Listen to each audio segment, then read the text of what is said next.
Olá, está começando pela TV Mackenzie mais um Café Pensamento, o programa para aqueles que não têm medo de debate. Hoje nós temos aqui a presença de Olívio Guedes, que é um dos diretores do MUB, Museu Brasileiro de Escultura, e também curador. Hoje, especificamente, vamos falar sobre arte contemporânea. Olívio, muito obrigado por ter aceito aqui o nosso convite, né? Quem agradece sou eu, Paulo, muito obrigado. E não poderia ser diferente, né? Um prazer estar aqui contigo, cara. Não, legal. E vamos começar, né? Olívio, para você que ao mesmo tempo é curador, é diretor, enfim, alguém que está voltado para as linguagens artísticas, o que diferencia a arte contemporânea de outras eras, de outras formas de arte do passado? Nada como um filósofo perguntando, né? Você já foi fundo na coisa. O que diferencia, claro, eu vou ter que brincar um pouquinho com a palavra contemporis, né? Uhum. É aqui e agora, nesse momento. Então, só que quando a gente fala especificamente da arte contemporânea, a gente entra num pensamento, num momento de mais ou menos 40 anos. Uhum. Ou seja, década de 60, 70 até hoje, 2011, né? Então, esse período, esse grupo, que alguns consideram chamado pós-modernismo, né? E tem outros que ainda acham que nós estamos no modernismo. Uhum. Depende do filósofo, claro, né? Que tem esse pensamento. Então, basicamente, Paulo, o que traz a diferença do moderno, do clássico e de outros movimentos é essa datação, tá? Agora, claro que existem os estilos, né? Tá. Vamos entrar nisso também? Pode ser. Então, o que acontece, né, nessa explosão de hoje mesmo? É a questão da informação, tecnologia da informação. Tá. Isso fez com que mudasse toda essa questão atual. Em que aspecto essa tecnologia fez mudar todo esse aspecto da linguagem artística? Por causa desses equipamentos, desses aparelhos, o PC mesmo, né, esse personal computer, né? Muitas pessoas acessam ao mesmo tempo. Claro que não estamos falando dos 6 bilhões de pessoas, onde até hoje no planeta, pelo último dado que eu tenho, 3 bilhões e 100 milhões de pessoas nunca pegaram um telefone fixo. Mas nós, esse grupo de pessoas, dessa nossa qualificação, nós mexemos muito nesses equipamentos. Então, quando você tem uma Wikipedia, por exemplo, que ela está... Nesse momento, não sei, nem imagino quantas pessoas estão acessando. Então, você imagine, você acabou de fazer um texto na Wikipedia sobre a filosofia do café, né? Tá. Já tem um outro colega entrando concomitante com você, já escrevendo que está duvidando do que você colocou café. Então, a tecnologia, por ter muitos acessos, faz com que, em tempo real, a arte e o ser humano se modifique. Mas essa modificação, Olívio, ela, por exemplo, pode se desdobrar em outras formas de linguagem de arte ou seria uma espécie de fim de arte? Em que aspecto? Num aspecto que não acaba havendo mais uma questão da interatividade, de nós estarmos em uma interação, mas estar numa interação não significa necessariamente criação de processos de criação artísticos. Por exemplo, essa arte a arte da internet, como se fala, ou a arte mediática, essas formas.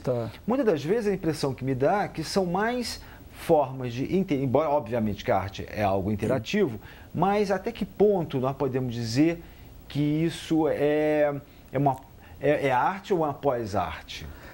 Você até colocou agora o final da arte, né? Então você tem alguns filósofos que já dataram o final da história e até o final da arte, né? Mas quando a gente fala do final da arte, né, nessa linha, é que ela está se modificando. Mas você está se aprofundando mais ainda na pergunta, né? O que é, então, o básico para se ter o trampolim para essa mudança, né? Porque não é somente a transformação, você tem estilos, você tem momentos, né? Então, eu vou brincar de novo com a palavra aí, momento, moderno e modos, né? Então, quando a gente fala em arte, o período modernista, né, ou modernismo, ou moderno, vem de modo. Tanto que esses períodos dentro da linha do tempo da história, não da história da arte, da própria história, você vai pegar o contemporâneo, que é o final do século XVIII, no Iluminismo. Você vai pegar o período moderno em 1453, com a queda da força otomana, né? Então, quando você está pegando a arte propriamente, porque você falou bem, além de estar tendo uma troca muito profunda de várias pessoas, eu vou usar uma outra palavra que foi criada por Jean Piaget, a transdisciplinaridade, onde você percebe que a disciplina criada, ela vai sendo transmodificada, né, multidisciplinarizada, interdisciplinarizada. 1920, Escola de Frankfurt, né, onde eles forjam isso, mas ela começou a 1960, 1970, com o chamado pós-moderno. Vamos colocar aqui que existe o pós-moderno. Existindo isso, você começa a ter estilos, por exemplo, aqui no Brasil, a videoarte. Né? Então, você teve uma mudança grande na videoarte, porque você tem José Roberto Aguilar, né, que é um pintor, um bidimensional que trabalhou com videoarte, junto até com o Jô Soares, né? Eles trabalhavam junto nisso. Você tem o Arthur Matucci, que começou a fazer arte com fax. Ele mandava um fax de Nova York para cá e daqui para lá. Estamos falando de 40 anos atrás, né? Não vou falar a idade dele aqui, senão ele me mata, né? Mas tem essas histórias todas, né? Então, esse é um período que é transformador, mas ao mesmo tempo ele é transformador porque teve um radical. Qual que é o radical? A pintura, né? Então, o que eu vejo, eu não sei... Mas em que aspecto a pintura, desculpe? A pintura é uma coisa mágica, até estávamos conversando hoje de manhã na USP sobre isso, né? Então, você veja o período parietal, há 28 mil anos atrás, né? Os desenhos nas paredes. A partir disso, nós criamos depois o alfabeto fenício, que derivou no grego, né? 2.400 anos atrás, 2.000, 3.000, foi em 400... 3.000 anos atrás surge essa forma escrita quase que alfabética, né? Qual nós estamos nos comunicando até agora, aqui agora, que é a semiótica, que é os signos e símbolos, né? Então, essa pintura, ela transmite as imagens, imaginação, magistério, magia, né? Onde é explicado todo um comportamento ali que depois é rompido, né, com o virtual. Certo. Legal. O virtual ele quer quebrar o palpável do bidimensional. Né? Então, esse é um pulo do gato dentro de uma das versões. Né? Eu estou te respondendo. Não, então, Paulo. Mas então, nesse aspecto que eu acho muito interessante, né, que você acabou de dizer, dessa quebra do bidimensional para, quer dizer, o virtual quebra isto. Mas eu queria que você aprofundasse mais essa questão, mais daqui a pouco, depois aí do nosso intervalo. E você continua aqui conosco, hein?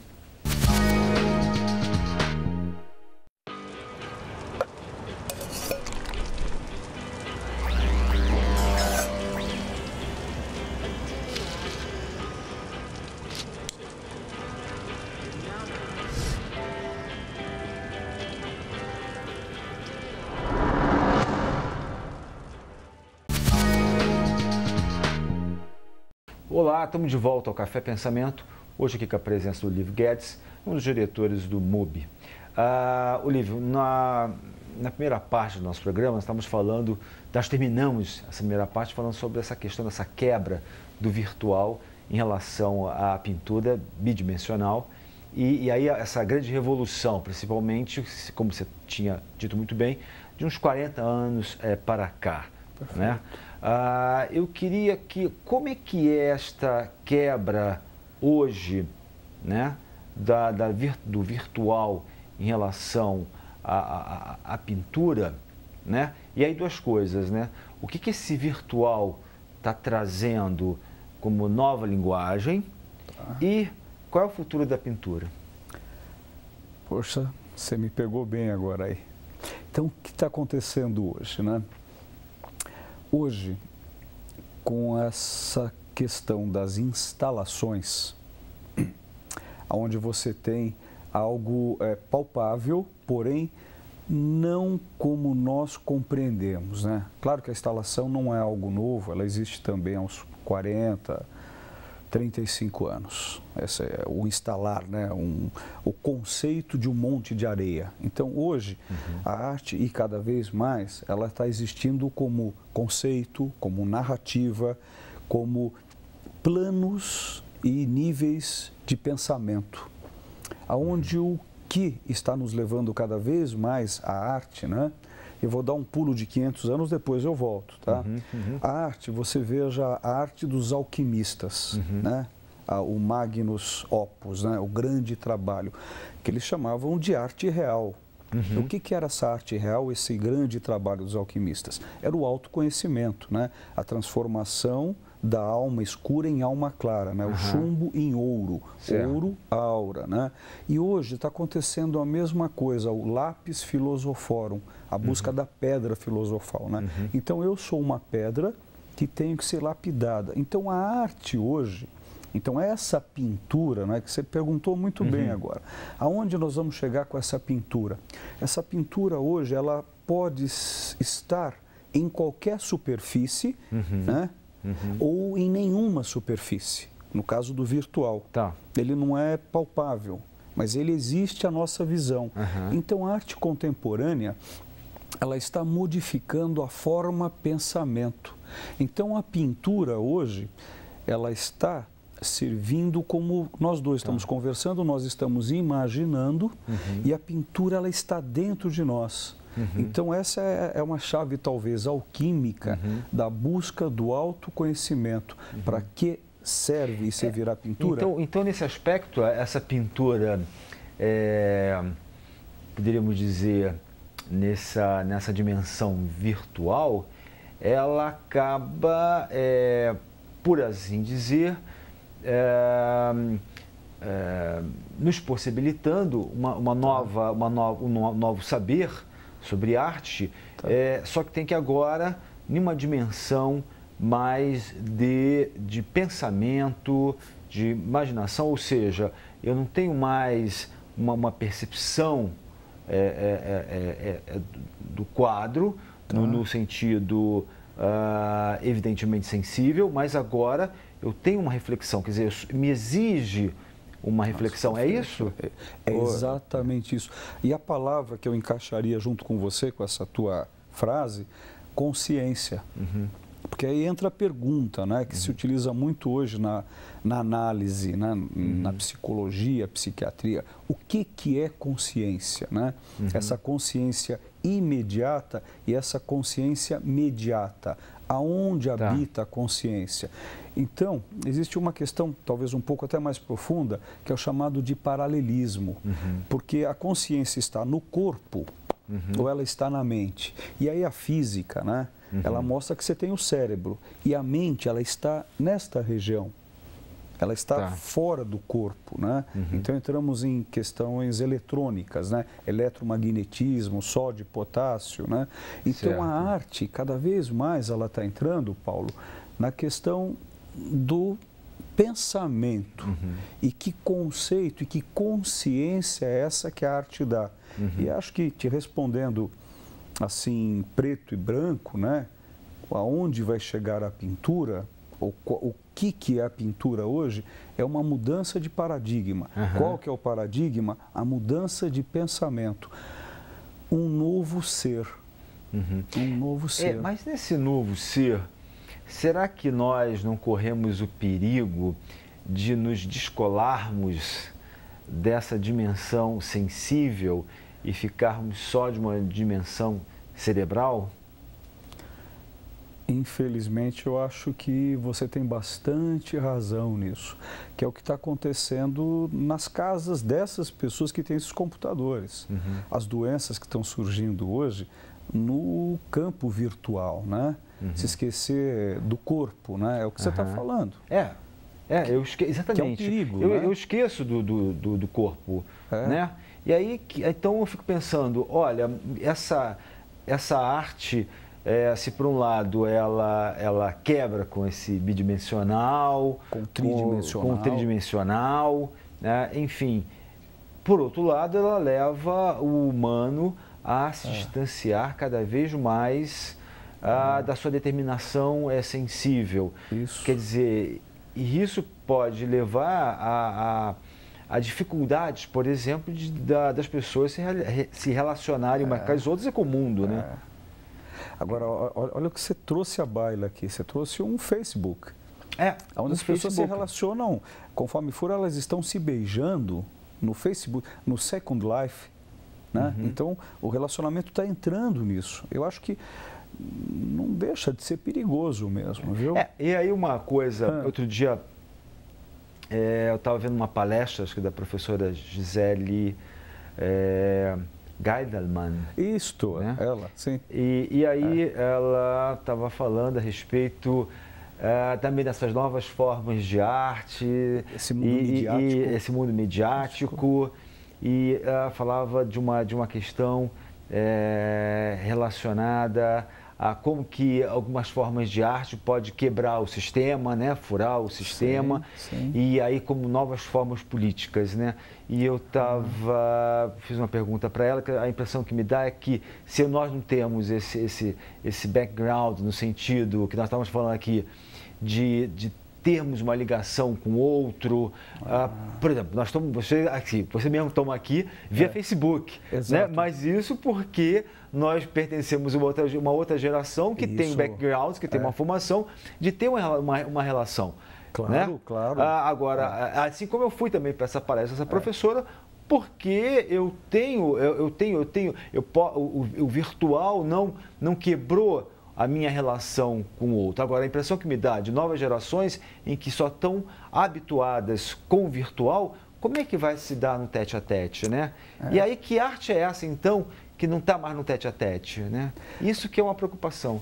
Não sei. Não, eu concordo com você, principalmente nós individualmente, pais de meninas, sua filha com 18 anos, a minha com 15 anos, eles estão plugados nesse mundo virtual. Minha filha Rafaela está plugada nisso, mas pela educação que nós dois tivemos, que é uma educação física até, né? Lembra? De jogar bola na rua sem camisa. Nós tivemos essas histórias que viraram a nossa história, né? Então eu tenho esse receio com a minha filha, porém eu estou tentando dar uma educação a ela que ela entenda da arte marcial, que é o trabalho com o corpo, da natação. Eu acho que eu vou usar uma palavra que você usou muito importante, a questão do outro. Dentro da tradição judaica chamada cabalista, existe a preocupação com o chamado lugar. A Kabbalah quer dizer vinde a mim. É um tipo de arte que, na minha opinião, explodiu no século XII e XIII, não antes disso. Então, essa arte do autoconhecimento, ela busca Kabbalah, vinde a mim, receber algo. Se você recebe, você é um receptáculo, portanto, é o meu lugar. E se eu não estiver preocupado com o meu lugar, em relação a você, que é o outro, eu não vou conseguir ter essa troca. Então, eu estou achando que é muito importante a questão do receptáculo. A arte, ela tem que ter um suporte. E se nós perdemos esse suporte, que é o corpo, que é o lugar que a gente habita, né? Nós vamos poder perder toda uma compreensão do todo, que de repente acho que foi esse receio que você colocou, né? Sim. O mundo sensível, esses 5 sentidos, exatamente. Né? Fica onde isso? Exatamente. Eu acho que é preocupante também. Acho que, agora, por isso que o importante seria tentar dar para as nossas filhas, né, um entendimento do vestido, né, da alma, que é esse corpo, e o bacana também do virtual. Acho que não, sem dúvida, não estou negando o virtual. Não, mas os dois, né? eu acho que os dois são importantes, Paulo. Olívio, eu queria agradecer a sua presença aqui, a entrevista que você me deu, e também gostaria de saber se você tem aí enfim, alguma mensagem, alguma coisa que você gostaria de falar antes de nós terminarmos? Eu que agradeço, Paulo, o seu convite. É um prazer estar aqui com um amigo, trocando uma mensagem que você tem esse Café Pensamento por muitos séculos. Tá. É ótimo. Muito obrigado. Obrigado a você. E vocês continuem conosco nos próximos programas, durante muitos programas, aqui no Café Pensamento.